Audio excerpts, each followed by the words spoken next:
Welcome. Today we're exploring a fundamental principle of logic and how it helps us understand the Bible more clearly. Skeptics often claim the Bible contradicts itself, pointing to verses that seem to say opposite things.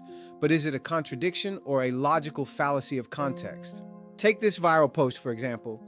It pits Romans 10:13 against Matthew 7:21, suggesting a blatant error in the text. At a shallow glance, it looks like a problem. Romans says everyone who calls is saved. Matthew says not everyone who calls is saved. Let's look closer. The primary issue here is what logicians call the equivocation fallacy. This happens when a word shifts meaning without clarification. Think of the word bat. A bat is a mammal, and a baseball player uses a bat. Therefore, a player uses a mammal to hit a ball. Obviously, that's a fallacy. The logic fails here because critics assume the action of calling is identical in both passages. In reality, the context reveals two different meanings. In Matthew 7:21, Jesus is warning against false prophets. He is saying, Lord, Lord is a superficial verbal profession, like a magical incantation without faith. These individuals claim allegiance with their mouths, but their hearts are far from God. As Jesus says later, he never knew them. Now consider Romans 10:13. Paul is quoting the prophet Joel to show salvation is for everyone, Jew and Gentile alike. But calling here means something much deeper.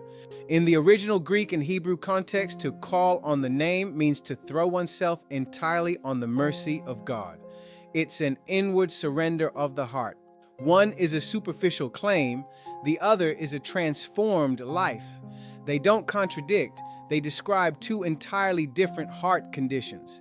Let's summarize. Matthew warns against the illusion of faith, lip service from an unrepentant heart.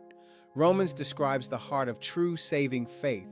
The logic of critics often fails because they treat the Bible like a list of disconnected bullet points, ignoring historical and linguistic context.